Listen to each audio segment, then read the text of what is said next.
Hi I am Rahul और welcome on my channel. जैसा कि हम लोग लूसेंट जी के बुक को सुन रहे हैं, यह बुक बहुत इंपॉर्टेंट है क्योंकि यह बुक जो है एनसीईआरटी बुक का कंपाइलेशन है। ओके, उसी में मेरा एक छोटा सा प्रयास है कि मैं ऑडियो में रिकॉर्ड करके और इस पे यूट्यूब पे अपलोड करूं। ओके, तो इस समय हम लोग जो है भारतीय संविधान को पढ़ रहे हैं। उसमें आज का टॉपिक है वस्तु एवं सेवा कर परिषद। इससे आगे हम लोग बढ़ेंगे। ओके, तो चलो स्टार्ट करते हैं। संविधान के 101वें संशोधन अधिनियम 2016 के द्वारा देश में वस्तु एवं सेवा कर जीएसटी लागू किया गया। वस्तु एवं सेवा कर को सुगमता से प्रशासित करने के लिए केंद्र एवं राज्यों के बीच समन्वय एवं सहयोग के संशोधन के अंतर्गत वस्तु एवं सेवा कर परिषद की स्थापना का प्रावधान किया गया।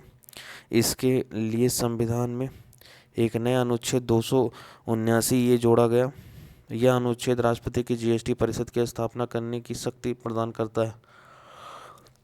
15 सितंबर 2016 को जारी राष्ट्रपति के आदेश द्वारा जीएसटी परिषद का स्थापना हुआ। परिषद का सचिवालय दिल्ली में स्थित है। केंद्रीय राजस्व सचिव परिषद का पदेन सचिव होता है। परिषद केंद्र एवं राज्यों का एक संयुक्त फोरम है जिसके निम्नलिखित सदस्य होते हैं। नंबर 1 केंद्रीय वित्त मंत्री अध्यक्ष होते हैं। नंबर 2 राजस्व अथवा वित्त के प्रभारी केंद्रीय राज्य मंत्री। तीसरा प्रत्येक राज्य के वित्त अथवा करारोपण के अथवा राज्य सरकार द्वारा नामित अन्य विभाग के मंत्री। मंत्रिपरिषद के राज्यों में नामित सदस्य आपस में से किसी को परिषद का उपाध्यक्ष चुनते हैं। अप्रत्यक्ष कर और सीमा शुल्क बोर्ड के अध्यक्ष को परिषद की हर बैठक में अस्थायी आमंत्रण सदस्य के रूप में शामिल करने का निर्णय लिया गया है, लेकिन इसे मतदान का अधिकार नहीं होगा। परिषद का प्रत्येक निर्णय बैठक में उपस्थित सदस्यों के भारित मतों के 3/4 बहुमत से लिया जाता है। निर्णय निम्न सिद्धांतों के अनुसार लिए जाते हैं। नंबर 1 केंद्र सरकार के मतों का भार बैठक में दिए गए कुल मतों के 1/3 के बराबर होगा। दूसरा, समस्त राज्य सरकारों के मतों का भार बैठक में दिए गए कुल मतों के 2/3 के बराबर होगा। परिषद की किसी कार्यवाही को निम्नलिखित आधारों पर अमान्य नहीं किया जा सकता। नंबर 1, परिषद के संविधान में कोई रिक्त अथवा दोष होने पर, अथवा दूसरा, परिषद की कोई प्रक्रियागत अनियमितता जिससे मामले की योग्यता प्रभावित न हो। अनुच्छेद 279A(4) के अनुसार जीएसटी परिषद का एक कार्य केंद्र और राज्य को महत्वपूर्ण मामलों पर सिफारिश करना है। जैसे नंबर 1 केंद्र राज्य और स्थानीय सरकारों के कर, उपकर और अधिभार को जीएसटी में शामिल किया जाएगा। दूसरा, उत्पाद और सेवाएं या तो जीएसटी योग्य हैं या जीएसटी युक्त है। तीसरा, न्यूनतम टर्नओवर राशि जिसके नीचे वस्तु और सेवाएं जीएसटी छूट के अधीन है। चौथा, प्राकृतिक आपदा या आपदा के दौरान अधिक धन जुटाने के लिए पूर्व निर्धारित समय अवधि के लिए एक विशेष दर। पांचवा, कीमतों में जीएसटी बैंड और न्यूनतम कीमतें शामिल हैं। नोट: परिषद 5 साल की अवधि के लिए जीएसटी लागू होने के कारण राज्यों को हुई क्षति की पूर्ति के लिए अनुशंसा करेगा। इसी अनुशंसा के आधार पर संसद क्षतिपूर्ति का निर्धारण करती है। अगला टॉपिक है अनुसूचित जातियों के लिए राष्ट्रीय आयोग। राष्ट्रीय अनुसूचित जाति आयोग एक संवैधानिक निकाय है। इसका गठन संविधान के अनुच्छेद 338 के द्वारा किया गया। 1990 के 65वें संविधान संशोधन अधिनियम जो 13/3/1992 से प्रभाव में आया के द्वारा अनुसूचित जातियों एवं जनजातियों के लिए एक राष्ट्रीय आयोग की स्थापना की गई। इस संवैधानिक आयोग ने अनुसूचित जातियों एवं जनजाति आयोग के साथ ही 1987 में सरकार द्वारा स्थापित आयोग का स्थान लिया। 2003 के 89वें संविधान संशोधन जो 19/2/2014 से प्रभाव में आया के द्वारा इस राष्ट्रीय आयोग को 2 भागों में विभाजित कर दिया गया, जिसके तहत राष्ट्रीय अनुसूचित आयोग अनुच्छेद 338 के अंतर्गत एवं राष्ट्रीय अनुसूचित जनजाति आयोग 338 का के अंतर्गत नामक 2 नए आयोग बना दिए गए। वर्ष 2004 में राष्ट्रीय अनुसूचित आयोग अस्तित्व में आया। आयोग में एक अध्यक्ष, एक उपाध्यक्ष एवं 3 अन्य सदस्य हैं। इनका कार्यकाल 3 वर्ष का होता है। वह 2 कार्यकाल से अधिक के लिए नियुक्त नहीं होंगे। अध्यक्ष, उपाध्यक्ष एवं सदस्यों की नियुक्ति राष्ट्रपति के द्वारा की जाती है। आयोग का मुख्य कार्य अनुसूचित जातियों के संवैधानिक संरक्षण से संबंधित सभी मामलों का निरीक्षण एवं अधीक्षण करना तथा उनके क्रियान्वयन की समीक्षा करना। दूसरा, अनुसूचित जातियों के हितों का उल्लंघन करने वाले किसी मामले की जांच पड़ताल एवं सुनवाई करना। तीसरा, अनुसूचित जातियों के संरक्षण के संबंध में उठाए गए कदमों एवं किए जा रहे कार्यों के बारे में राष्ट्रपति को प्रतिवर्ष या जब भी आवश्यक हो प्रतिवेदन प्रस्तुत करना। यह आयोग आंग्ल भारतीय समुदाय के संबंधों में भी उसी प्रकार कार्य करेगा जिस प्रकार वह अनुसूचित जातियों के लिए करता है। अनुच्छेद 338 के खंड 10 नोट 2008 तक आयोग की अन्य पिछड़ा वर्ग ओबीसी के संबंध में भी समान कार्य करने की आवश्यकता थी। इसे 2018 के 102वें संविधान संशोधन अधिनियम द्वारा इस जिम्मेदारी की मुक्ति कर दिया गया। नेक्स्ट टॉपिक है अनुसूचित जनजातियों के राष्ट्रीय आयोग। राष्ट्रीय अनुसूचित जनजाति आयोग भी एक संवैधानिक निकाय है। इसका गठन संविधान के अनुच्छेद 338 का के द्वारा किया गया। 2003 के 89वें संविधान संशोधन नियम जो 19/2/2024 से प्रभाव में आया के द्वारा संविधान में एक नया अनुच्छेद 238 का जोड़ा गया जिसके अंतर्गत यह आयोग बना। इसमें भी एक अध्यक्ष, एक उपाध्यक्ष एवं 3 सदस्य होते थे।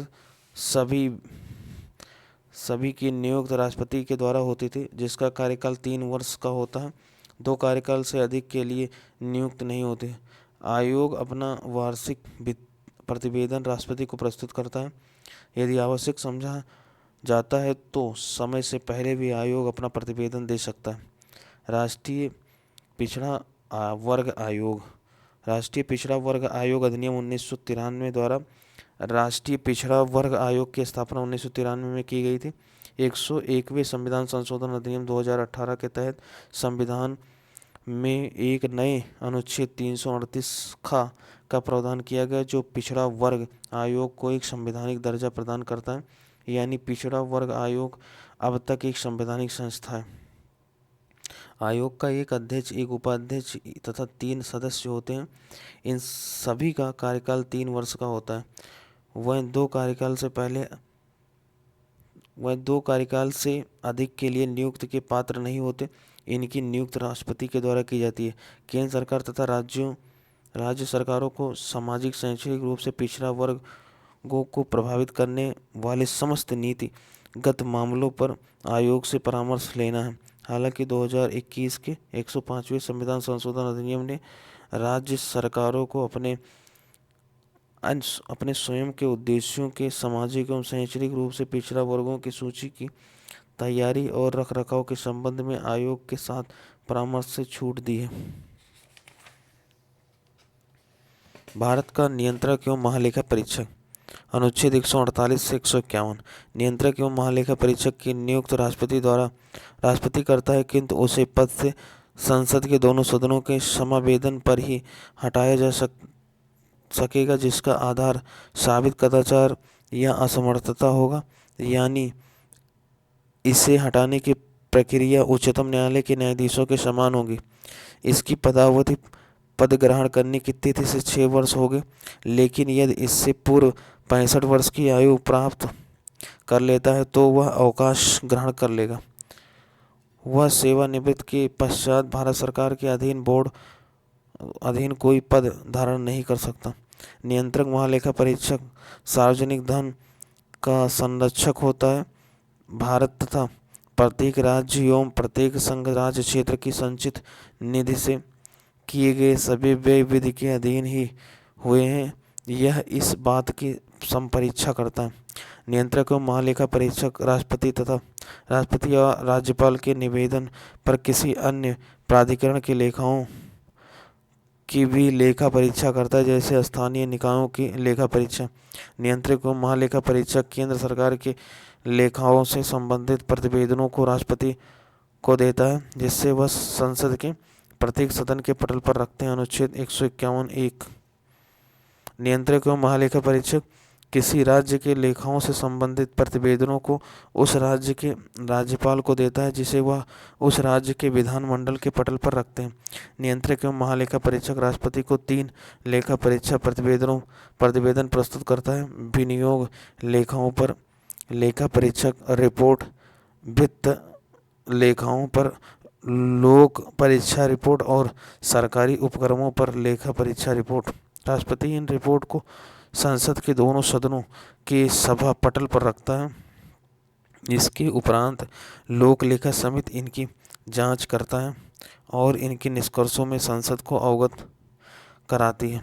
नोट: नियंत्रक एवं महालेखा परीक्षक संसद की लोक लेखा समिति के गाइड, मित्र एवं मार्गदर्शन के रूप में कार्य करता है। अगला टॉपिक है भारत का महान्यायवादी। अनुच्छेद 76 महान्यायवादी सर्वप्रथम भारत सरकार का विधि अधिकारी होता है। भारत का महान्यायवादी न तो संसद का सदस्य होता है और न ही मंत्रिमंडल का सदस्य होता है, लेकिन वह किसी भी सदन में अथवा उनकी समितियों में बोल सकता है, किंतु उसे मत देने का अधिकार नहीं है। अनुच्छेद 88 महान्यायवादी की नियुक्त राष्ट्रपति करता है तथा वह उसके पश्चात पर्यंत पद धारण करता है। महान्यायवादी बनने के लिए वही अर्हताएं होनी चाहिए जो उच्चतम न्यायालय के न्यायाधीश बनने के लिए होती हैं। महान्यायवादी को भारत के राज्य क्षेत्र के सभी न्यायालयों में सुनवाई का अधिकार है।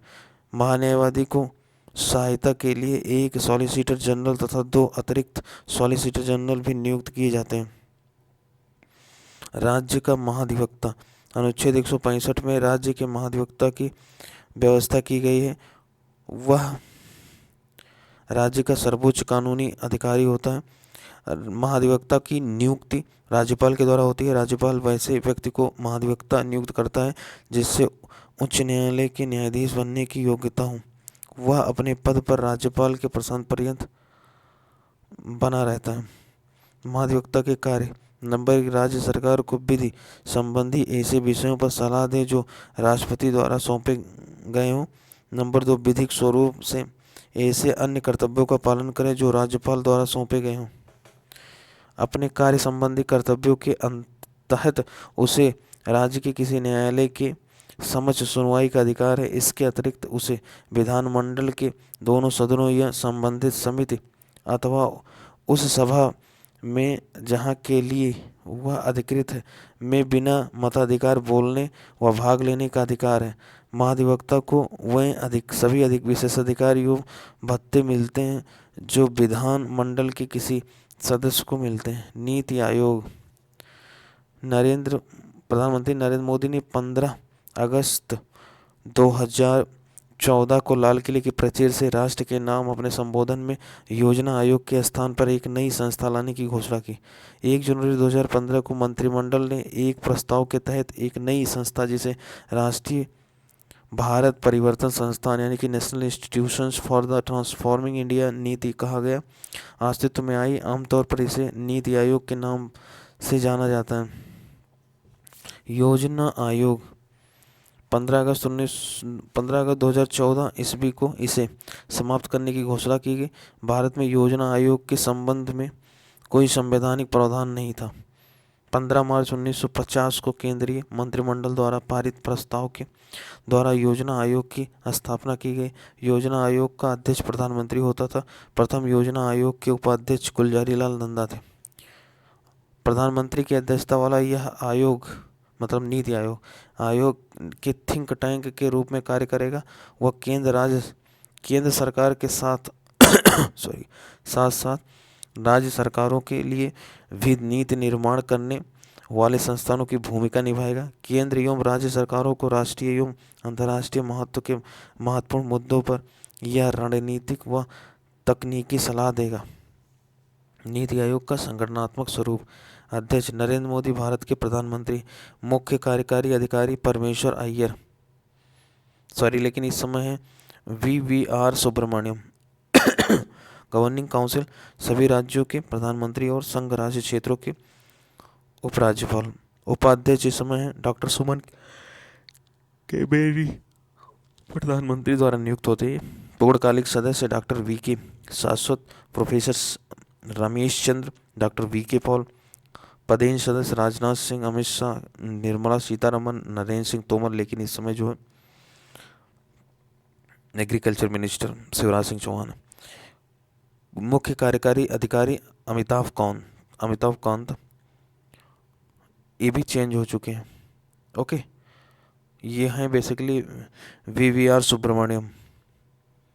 एंड विशेष आमंत्रित सदस्य तो अदर लोग होते। नीति आयोग की संरचना, composition of the NITI Aayog. NITI Aayog का पदेन अध्यक्ष भारत का प्रधानमंत्री होता है। गवर्निंग काउंसिल में सभी राज्यों के मुख्यमंत्री और संघ राज्य क्षेत्रों के उपराज्यपाल शामिल होंगे। नीति आयोग प्रथम अध्यक्ष नरेंद्र मोदी PM। प्रथम मुख्य कार्यकारी अधिकारी सिंधु श्री कोल्लर। प्रथम उपाध्यक्ष अरविंद पनगरिया। विशिष्ट मुद्दों और ऐसे आकस्मिक मामले जिनका संबंध एक से अधिक राज्यों या केंद्र या क्षेत्रों से हो को देखने के लिए क्षेत्रीय परिषदें गठित की जाएंगी। ये परिषदें विशिष्ट कार्यकाल के लिए बनाई जाएंगी।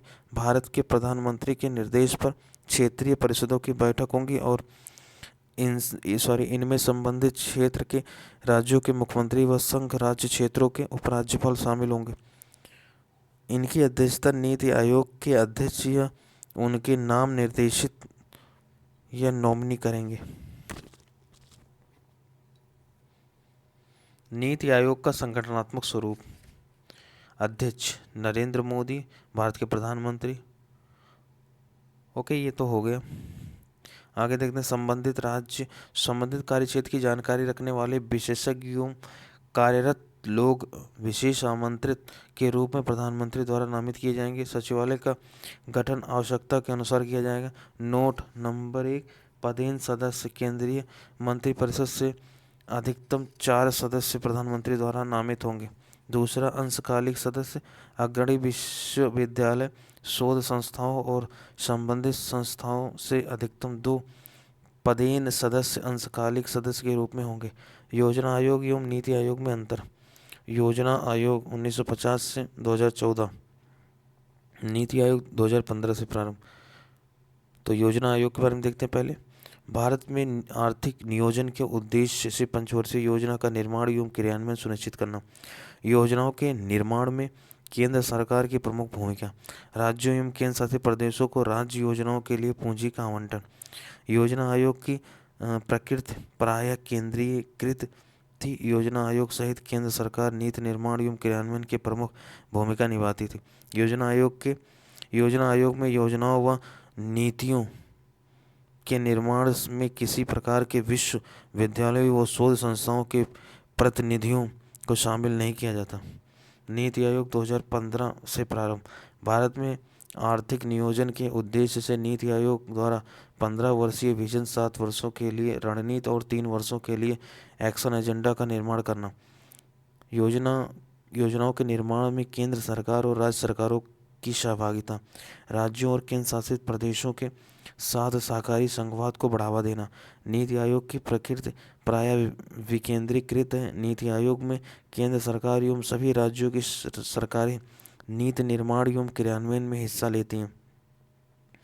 नीति आयोग में योजनाओं व नीतियों के निर्माण में विश्वविद्यालयों व शोध संस्थानों के विशेषज्ञों को भी शामिल किया जाएगा। अगला टॉपिक है राष्ट्रीय मानवाधिकार आयोग। राष्ट्रीय मानवाधिकार आयोग एक संवैधानिक नहीं है, संवैधानिक निकाय है। इसका गठन संसद में पारित मानवाधिकार संरक्षण अधिनियम 1993 के अंतर्गत हुआ।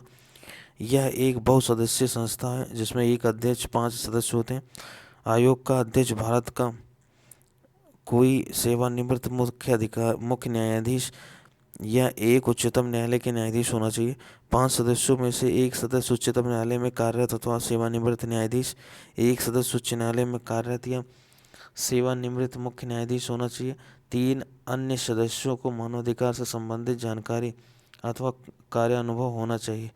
5 पूर्णकालिक सदस्यों के अतिरिक्त आयोग में 7, जिनमें से कम 1 महिला होनी चाहिए। अन्य पदेन सदस्य भी होते हैं। राष्ट्रीय अल्पसंख्यक आयोग, राष्ट्रीय अनुसूचित जाति व राष्ट्रीय अनुसूचित जनजाति आयोग, राष्ट्रीय महिला आयोग के अध्यक्ष तथा राष्ट्रीय पिछड़ा वर्ग आयोग, राष्ट्रीय बाल अधिकार सुरक्षा आयोग और विकलांग व्यक्तियों के लिए मुख्य आयोग। आयोग के अध्यक्ष व सदस्यों की नियुक्ति राष्ट्रपति के द्वारा प्रधानमंत्री के नेतृत्व में गठित 6 सदस्यीय समिति की सिफारिश पर होती है। समिति में प्रधानमंत्री, लोकसभा अध्यक्ष, राज्यसभा के उपसभापति, संसद के दोनों सदनों के मुख्य विपक्षी दल के नेता व केंद्रीय गृह मंत्री होते हैं। इसके अतिरिक्त भारत के मुख्य न्यायाधीश की सलाह पर उच्चतम न्यायालय के किसी न्यायाधीश अथवा उच्च न्यायालय के किसी मुख्य न्यायाधीश की नियुक्ति हो सकती है।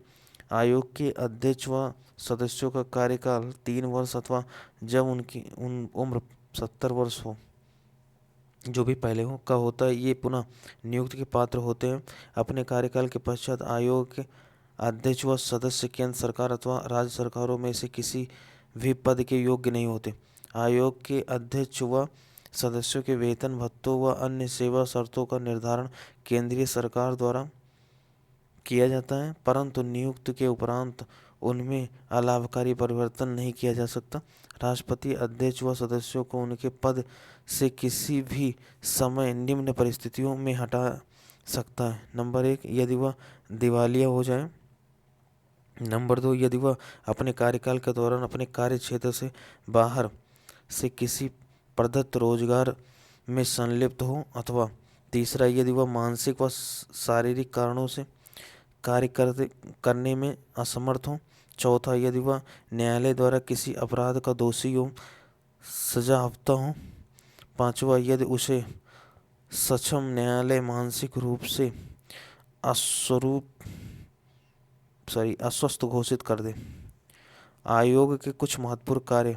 नंबर 1, मानवाधिकार के उल्लंघन की जांच करना। नंबर 2, मानवाधिकार की रक्षा के लिए बनाए गए संवैधानिक एवं विधिक उपबंधों की समीक्षा करना तथा इनके प्रभावी कार्यान्वयन हेतु उपायों की सिफारिश करना। तीसरा, न्यायालय में लंबित किसी मानवाधिकार से संबंधित कार्यवाही में हस्तक्षेप करना। चौथा, जेलों व बंदीगृह में जाकर वहां की स्थिति का जायजा लेना और उचित कार्रवाई का सिफारिश करना। पांचवा, आतंकवाद के दौरान होने वाले मानवाधिकार उल्लंघन की समीक्षा करना तथा उसके बचाव के उपायों की सिफारिश करना। छठवां, मानवाधिकारों से संबंधित अंतर्राष्ट्रीय संधियों एवं दस्तावेजों का अध्ययन करना तथा उनको प्रभावशाली तरीके से लागू करने की सिफारिश करना। सातवां, मानवाधिकार के क्षेत्र में शोध करना तथा इसे प्रोत्साहित करना। नोट, आयोग को प्रत्येक वर्ष भारत सरकार के गृह मंत्रालय से सहायता अनुदान प्राप्त होता है।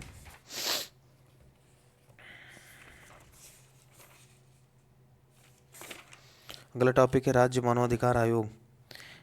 इस आयोग का गठन भी मानवाधिकार संरक्षण अधिनियम 1993 के तहत करने की प्रावधान है।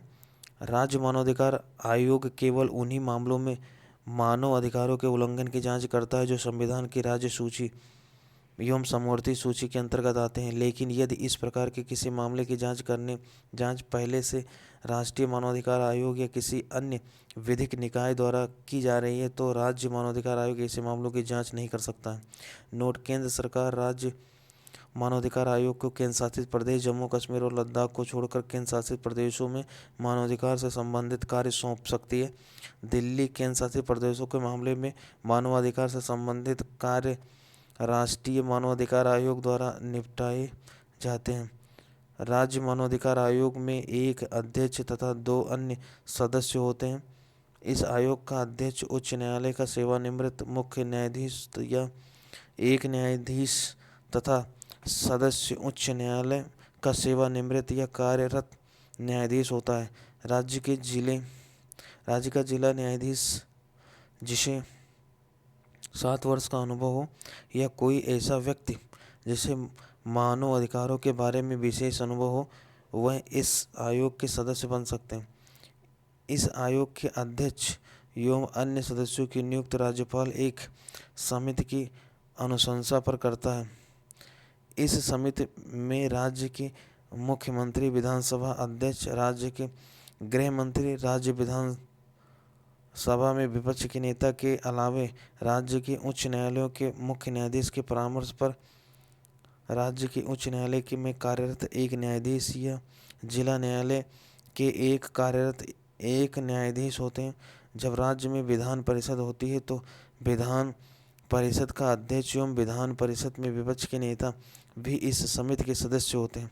आयोग के अध्यक्ष एवं अन्य सदस्यों का कार्यकाल 3 वर्ष या 70 वर्ष की आयु दोनों में से जो पहले हो तक होता है। ये पुनः नियुक्ति के लिए पात्र हैं, लेकिन कार्यकाल पूरा कर लेने के बाद अध्यक्ष एवं अन्य सदस्य न तो केंद्र सरकार और न ही राज्य सरकार के अधीन कोई सरकारी पद ग्रहण कर सकते हैं।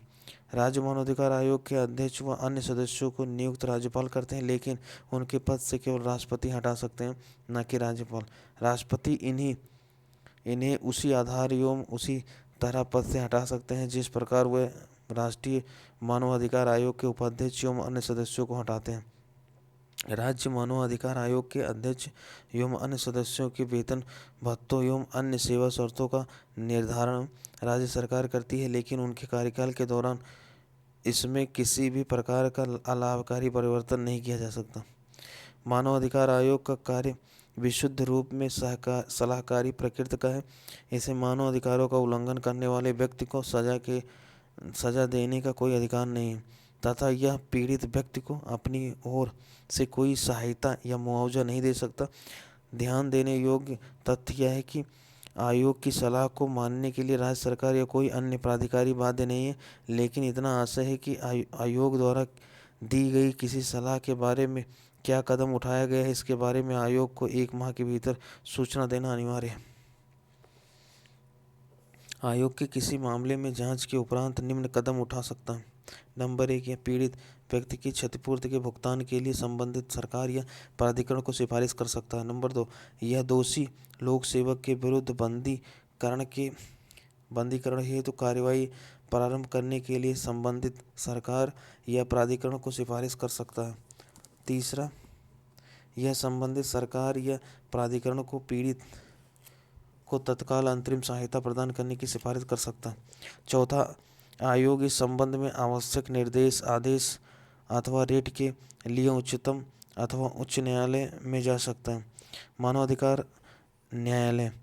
मानव अधिकार संरक्षण अधिनियम 1993 में यह प्रावधान है कि मानव अधिकारों के उल्लंघन के मामलों की तेजी से जांच करने के लिए देश के प्रत्येक जिलों में एक मानव अधिकार न्यायालय की स्थापना की जाएगी। इस प्रकार किसी न्यायालय की स्थापना राज्य सरकार द्वारा केवल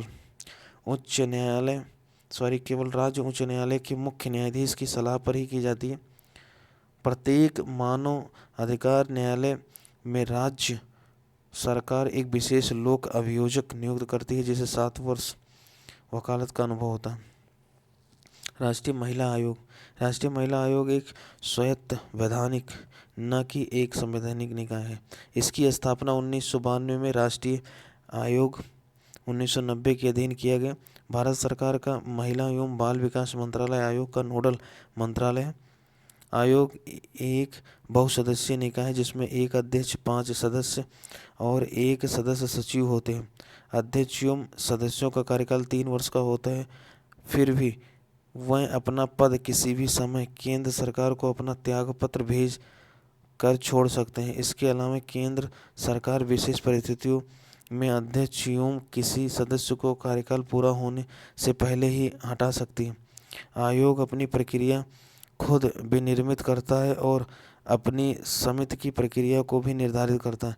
किसी भी शिकायत की जांच पड़ताल या किसी मामले की जांच करते समय आयोग की एक सिविल अदालत की सभी शक्तियां विशेषतः निम्नलिखित मामलों में प्राप्त होती हैं। नंबर 1, भारत के किसी भी भाग में किसी भी व्यक्ति को उपस्थित होने के लिए बाध्य करना और उसका शपथ के आधार पर परीक्षण करना।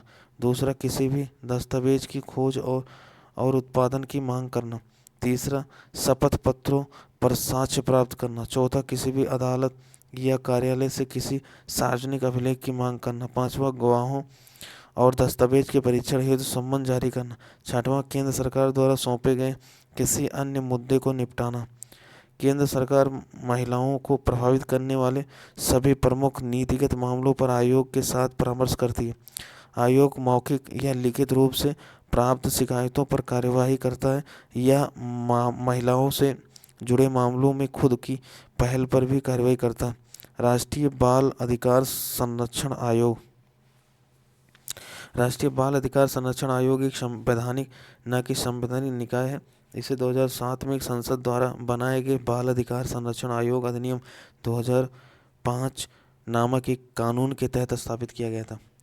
बाल अधिकारों पर संयुक्त राष्ट्र समझौता 20 नवंबर 1989 को भारत सरकार द्वारा 11 दिसंबर 1992 को अनुमोदन किया गया।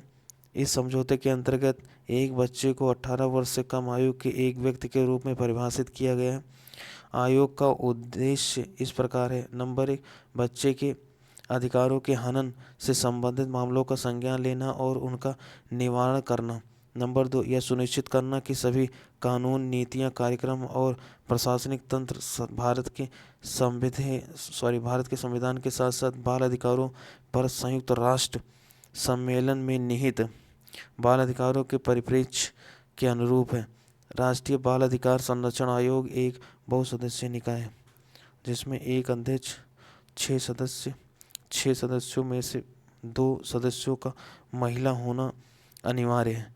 अध्यक्ष व अन्य सदस्यों की नियुक्ति केंद्र सरकार द्वारा की जाती है। अध्यक्ष की नियुक्ति केंद्र सरकार द्वारा गठित एक 3 सदस्यीय चयन समिति करती है। इस समिति का अध्यक्ष महिला एवं बाल विकास मंत्रालय विभाग का मंत्री होता है। अध्यक्ष एवं सदस्यों के वेतन एवं भत्ते व अन्य सेवा शर्तों का निर्धारण केंद्र सरकार करती है। फिर भी नियुक्ति के बाद इनमें गैर लाभकारी बदलाव नहीं किया जा सकता। अध्यक्ष और सदस्यों का कार्यकाल 3 वर्ष का होता है। इन्हें 2 से अधिक कार्यकाल के लिए नियुक्त नहीं किया जा सकता। अध्यक्ष के लिए आयु सीमा 65 वर्ष एवं सदस्यों के लिए 60 वर्ष निर्धारित की गई। अध्यक्ष या कोई सदस्य केंद्र सरकार को संबोधित अपने त्यागपत्र द्वारा किसी भी समय अपना पद छोड़ सकता है, केंद्र सरकार विशेष परिस्थितियों में अध्यक्ष एवं सदस्यों को हटा सकती है। विशेष मामलों की जांच करते समय आयोग के पास निम्नलिखित मामले में एक सिविल अदालत की सभी शक्तियां होती हैं। नंबर 1, किसी भी व्यक्ति को उपस्थित होने के लिए सम्मन जारी करना और उसका शपथ परीक्षण करना। नंबर 2, किसी भी दस्तावेज की खोज और उत्पादन की मांग करना। नंबर 3, शपथ पत्रों पर साक्ष्य प्राप्त करना। नंबर 4, किसी अदालत या कार्यालय से सार्वजनिक अभिलेख की मांग करना। 5वां, गवाहों या दस्तावेज के परीक्षण हेतु सम्मन जारी करना। यह आयोग बच्चों से संबंधित निम्न 3 अधिनियमों के तहत भी अतिरिक्त कार्य करते हैं। वह है: नंबर 1, बच्चों को मुक्त एवं अनिवार्य शिक्षा का अधिनियम 2009। नंबर 2, यौन अपराधों से बच्चों के संरक्षण अधिनियम 2012। नंबर 3, किशोर न्यायालय देखभाल और संरक्षण अधिनियम 2015। परिसीमन आयोग। संविधान परिसीमन आयोग के संबंध में कोई स्पष्ट निर्देश नहीं दिया गया है। अनुच्छेद 52 में प्रत्येक जनगणना की समाप्ति पर लोकसभा एवं राज्य के निर्वाचन क्षेत्रों के विभाजन एवं पुनः समायोजन का कार्य संसद द्वारा विहित अधिकारी द्वारा किए जाने का प्रावधान है। 42वें संविधान संशोधन अधिनियम द्वारा संविधान के अनुच्छेद 82 में संशोधन कर परिसीमन पर वर्ष 2000 ईस्वी तक के लिए रोक लगा दी गई। 84वें संविधान संशोधन अधिनियम 2011 ईस्वी के द्वारा संविधान के अनुच्छेद 82 और 170(3) की शर्तों के संशोधन किया गया है। इसके अनुसार देश में लोकसभा एवं विधानसभा की सीटों में वर्ष 2026 तक कोई वृद्धि अथवा कमी नहीं की जा सकती। अब तक गठित 4 परिसीमन आयोग। नंबर 1, परिसीमन आयोग 1952, 1962, 1973, 2002। परिसीमन आयोग 2002 का गठन 12 जुलाई 2002 को न्यायमूर्ति कुलदीप सिंह की अध्यक्षता में किया गया था। वह इस आयोग की सिफारिशों को केंद्रीय मंत्रिमंडल ने 10 जनवरी 2008 को मंजूरी प्रदान की। नए परिसीमन में लोकसभा में आरक्षित सीटों की संख्या बढ़ जाएगी। नया परिसीमन 2001 की जनगणना के आधार पर किया गया है। परिसीमन आयोग में देश के मुख्य निर्वाचन आयुक्त सहित सभी राज्यों के केंद्रशासित प्रदेशों के निर्वाचन आयुक्त इस आयोग के सदस्य हैं। परिसीमन आयोग का प्रमुख कार्य हाल की जनगणना के आधार पर विभिन्न विधानसभाओं एवं लोकसभा के निर्वाचन क्षेत्रों की सीमा का पुनः सीमांकन करना होता है। परिसीमन आयोग के आदेशों को किसी न्यायालय में चुनौती नहीं दी जा सकती। परिसीमन आयोग के आदेशों को लोकसभा एवं संबंधित राज्य विधानसभा में रखा गया है, किंतु लोकसभा एवं राज्य विधानसभाएं परिसीमन आयोग के आदेशों में कोई सुधार या संशोधन नहीं कर सकती। परिसीमन आयोग के द्वारा प्रत्येक राज्य के प्रदत्त प्रतिनिधित्व में कोई बदलाव नहीं किया जाता है, किंतु जनगणना के आधार पर अनुसूचित जाति एवं अनुसूचित जनजाति से संबंधित सीटों में परिवर्तन कर दिया जाता है। संवैधानिक आयोग, निर्वाचन आयोग, लोक सेवा आयोग, राज्य लोक सेवा आयोग, वित्त आयोग, वस्तु एवं सेवा कर परिषद, राष्ट्रीय अनुसूचित जाति आयोग, राष्ट्रीय अनुसूचित जनजाति आयोग, राष्ट्रीय पिछड़ा वर्ग आयोग, भाषाई अल्पसंख्यक वर्गों के लिए विशेष अधिकारी, भारत का नियंत्रक एवं महालेखा परीक्षक, भारत के महान्यायवादी, राज्य का अधिवक्ता एवं संवैधानिक विधि की स्वतंत्रता। संवैधानिक निकाय, नीति आयोग, राष्ट्रीय मानवाधिकार आयोग, राज्य मानवाधिकार आयोग, राष्ट्रीय महिला आयोग, राष्ट्रीय बाल अधिकार संरक्षण आयोग, राष्ट्रीय अल्पसंख्यक आयोग गठन 1993 में, केंद्रीय सूचना आयोग गठन 2005, राज्य सूचना आयोग 2005, केंद्रीय सतर्कता आयोग 1964। नए परिसीमन के बाद आरक्षित सीट अनुसूचित जाति के लिए 79 से 84 हुआ, अनुसूचित जनजाति के लिए 41 से 47 हुआ, आरक्षित सीटों की संख्या 412। नोट: वैसे राज्य जिनका परिसीमन आयोग 2002 ईस्वी के द्वारा परिसीमन नहीं हो सका, असम, मणिपुर, अरुणाचल प्रदेश, नागालैंड एवं झारखंड। पूर्वोत्तर के चारों राज्यों में स्थानीय विरोध एवं अदालतों के स्थगन आदेश के कारण परिसीमन नहीं हो सका, जबकि झारखंड में सरकारी नीति के विपरीत आरक्षित सीटें कम होने के कारण यह परिसीमन पूरा नहीं हो सका। अगला टॉपिक है केंद्रीय अन्वेषण ब्यूरो (सीबीआई). केंद्रीय अन्वेषण ब्यूरो की उत्पत्ति भारत सरकार द्वारा 1941 में स्थापित विशेष पुलिस स्थापना से हुई है। सीबीआई की स्थापना 1963 में गृह मंत्रालय, भारत सरकार के एक प्रस्ताव द्वारा की गई थी। दिल्ली विशेष पुलिस स्थापना का भी सीबीआई के विलय कर दिया गया और इसे सीबीआई के प्रभागों में से एक बना दिया गया। बाद में सीबीआई को क्रमिक मंत्रालय में स्थानांतरित कर दिया गया। सीबीआई कोई वैधानिक संस्था नहीं है। इसे दिल्ली विशेष पुलिस स्थापना अधिनियम 1946 में मिलता है। सीबीआई केंद्र सरकार की मुख्य अनुसंधान एजेंसी है। शासन प्रशासन में भ्रष्टाचार की रोकथाम तथा सत्यनिष्ठा एवं ईमानदारी बनाए रखने में इसकी महत्वपूर्ण भूमिका है। यह केंद्रीय सतर्कता आयोग एवं लोकपाल की सहायता करता है। एनआईए एवं सीबीआई द्वारा जांच किए जाने वाले विषयों की प्रकृति में अंतर होता है। एनआईए की स्थापना 2008 में मुंबई आतंकी हमले के बाद हुई थी। केवल आतंकी घटनाओं, आतंकियों के वित्त पोषण तथा अन्य आतंकवाद से जुड़े अपराधों की जांच के लिए, वहीं सीबीआई भ्रष्टाचार, आर्थिक अपराध तथा गंभीर एवं संगठित अपराध, आतंकवाद के अतिरिक्त से जुड़ा मामलों का अनुसंधान करता है। सीबीआई का आदर्श वाक्य है मोटो उद्यम, निष्पक्षता एवं ईमानदारी। सीबीआई का उद्देश्य मिशन है संविधान तथा देश के कानून की रक्षा करना और इसके लिए गहराई से अनुसंधान करना तथा अपराधों के लिए सफल अभियोग दायर करना, पुलिस बल को नेतृत्व तथा दिशा निर्देश देना तथा कानून लागू करने में अंतर्राज्यीय तथा अंतर्राष्ट्रीय सहयोग बढ़ाने के लिए नोडल एजेंसी के रूप में कार्य करना। सीबीआई का प्रमुख एक निदेशक होता है। उन्हें विशेष निदेशक और अतिरिक्त निदेशक द्वारा सहायता प्रदान की जाती है। सीबीआई भारत में इंटरपोल के नेशनल सेंट्रल ब्यूरो के रूप में भी कार्य करता है।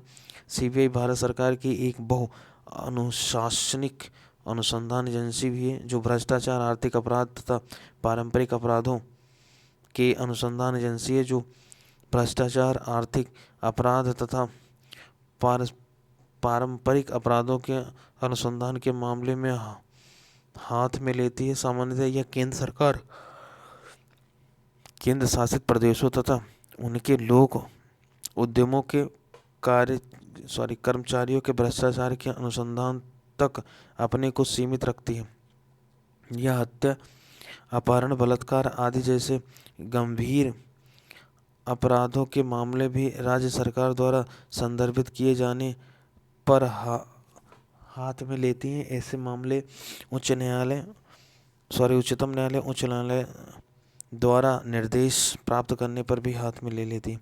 नोट: केंद्रीय सतर्कता आयोग का गठन संतानम समिति 1962 से 64 की सिफारिश पर की गई थी। इसका गठन तत्कालीन लाल बहादुर शास्त्री ने किया था।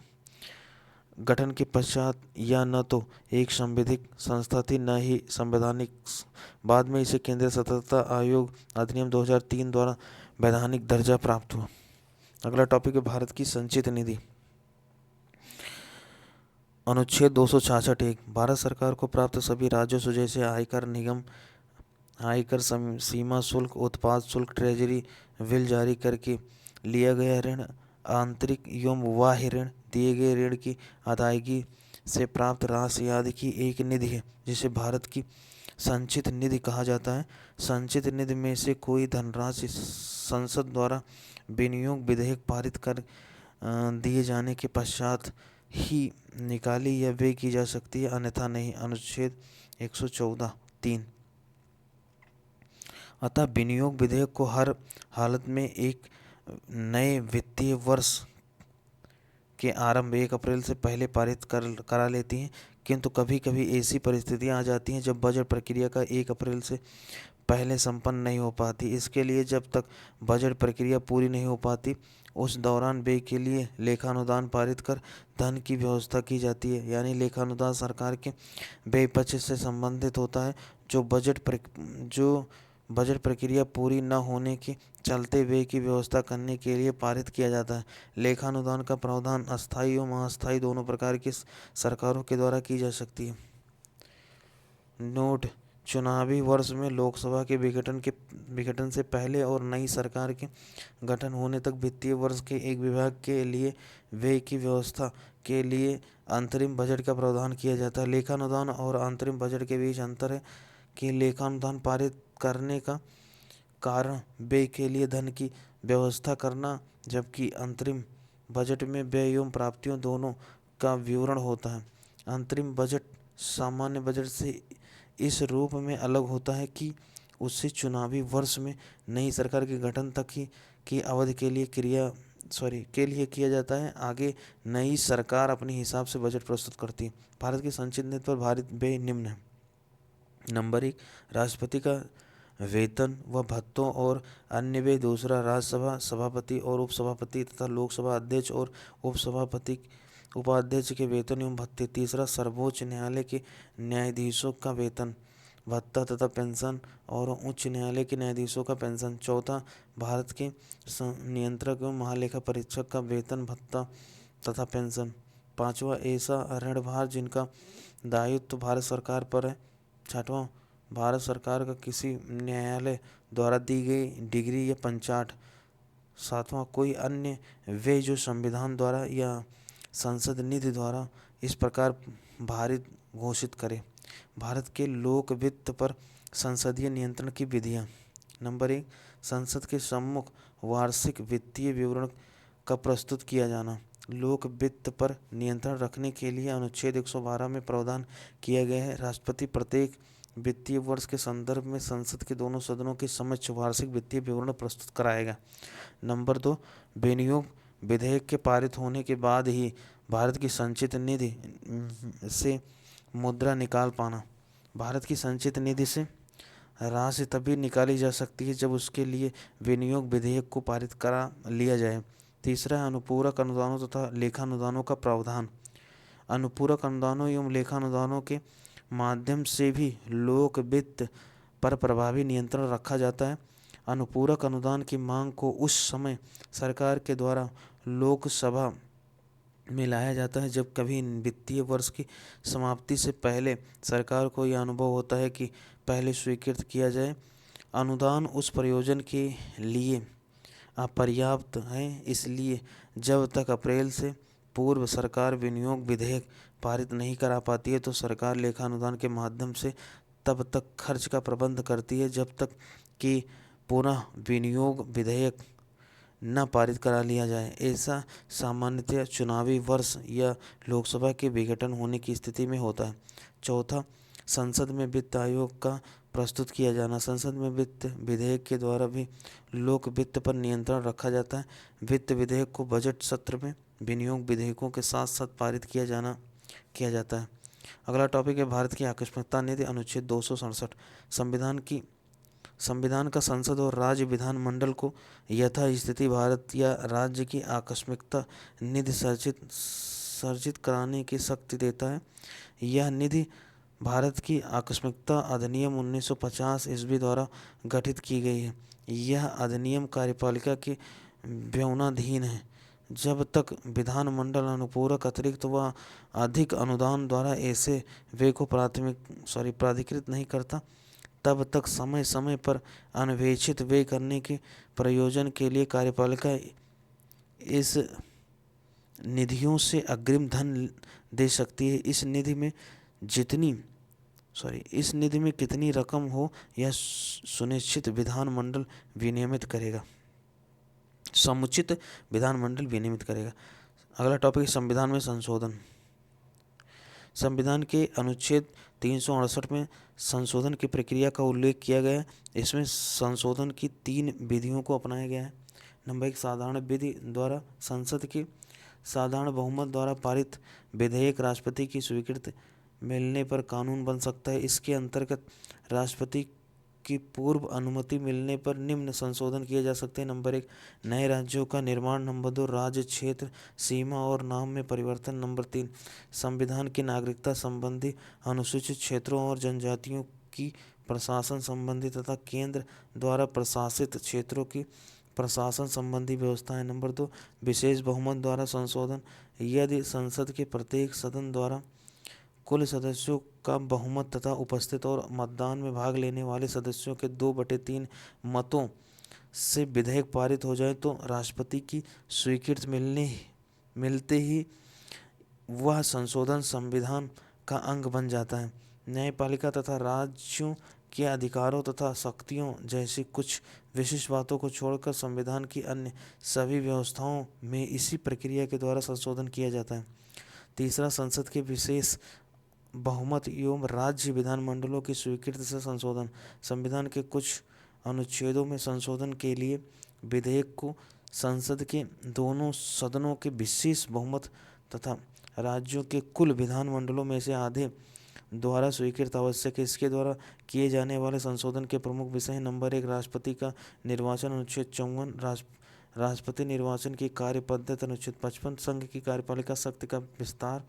चौथा, राज्यों की कार्यपालिका शक्ति का विस्तार। 5वां, केंद्र शासित क्षेत्रों के लिए उच्च न्यायालय। 6वां, संघीय न्यायपालिका। 7वां, राज्यों के उच्च न्यायालय। 8वां, संघ एवं राज्यों में विधायी संबंध। 9वां, 7वीं अनुसूची का कोई विषय। 10वां, राज्यों में संसद में राज्यों का प्रतिनिधित्व। 11वां, संविधान संशोधन की प्रक्रिया से संबंधित उपबंध। नोट: संविधान संशोधन विधेयक किसी भी सदन में पेश हो सकता है। 38, राष्ट्रीय विकास परिषद योजना के निर्माण में राज्यों की भागीदारी होनी चाहिए। इस विचार को स्वीकार करते हुए सरकार के इस प्रस्ताव द्वारा 6 अगस्त 1952 ईस्वी को राष्ट्रीय विकास परिषद का गठन हुआ। अतः ये न तो संवैधानिक निकाय है और न ही सांविधिक निकाय। प्रधानमंत्री मंत्रिपरिषद का अध्यक्ष होता है। योजना आयोग का सचिव ही इसका सचिव होता है। भारतीय संघ के सभी राज्यों के मुख्यमंत्री एवं योजना आयोग के सभी सदस्य इसके पदेन सदस्य होते हैं। राष्ट्रीय विकास परिषद का मुख्य कार्य केंद्र व राज्य सरकार और योजना आयोग के बीच सेतु की तरह कार्य करना होता है। नोट के 97 की राष्ट्रीय विकास परिषद को सुपर कैबिनेट की संज्ञा दी गई है। 39वां टॉपिक है भारतीय राज्य व्यवस्था में वरीयता अनुक्रम। भारतीय राजव्यवस्था में विभिन्न पदाधिकारियों को वरीयता अनुक्रम वारंट ऑफ द प्रेसिडेंस इस प्रकार है। नंबर 1 राष्ट्रपति, नंबर 2 उपराष्ट्रपति, नंबर 3 प्रधानमंत्री, नंबर 4 राज्यों के राज्यपाल। अपने राज्यों में 5वां भूतपूर्व राष्ट्रपति, 5 का उप प्रधानमंत्री, 6 भारत का मुख्य न्यायाधीश तथा लोकसभा अध्यक्ष, 7वां केंद्रीय कैबिनेट मंत्री। राज्य के मुख्यमंत्री अपने अपने राज्यों में योजना आयोग का उपाध्यक्ष एवं पूर्व प्रधानमंत्री तथा संसद के विपक्ष का नेता। 7 का भारत रत्न सम्मान के धारक, 8वां राजदूत, 9वां उच्चतम न्यायालय के न्यायाधीश, 9 का मुख्य निर्वाचन आयुक्त तथा भारत का नियंत्रक महालेखा परीक्षक, 10वां राज्यसभा का उपसभापति, लोकसभा का उपाध्यक्ष, योजना आयोग के सदस्य तथा केंद्र में राज्य मंत्री, 11वां राज्य के महान्यायवादी, मंत्रिमंडल के सचिव, उपराज्यपाल अपने अपने केंद्र शासित प्रदेशों में, 12वां जनरल तथा उनके समान रैंक वाले सेनाध्यक्ष। भारत रत्न एकमात्र ऐसा पुरस्कार है जिसे वरीयता क्रम में स्थान दिया गया है। नोट: मुख्य चुनाव आयुक्त श्री शेषन के आग्रह पर सरकार ने मुख्य चुनाव आयुक्त को नौका की स्थिति प्रदान की है, यानी उच्चतम न्यायालय के न्यायाधीशों के समक्ष दर्जा या संशोधन अगस्त 93 में किया गया। Okay then, thank you very much. Next मिलते हैं नेक्स्ट ऑडियो में।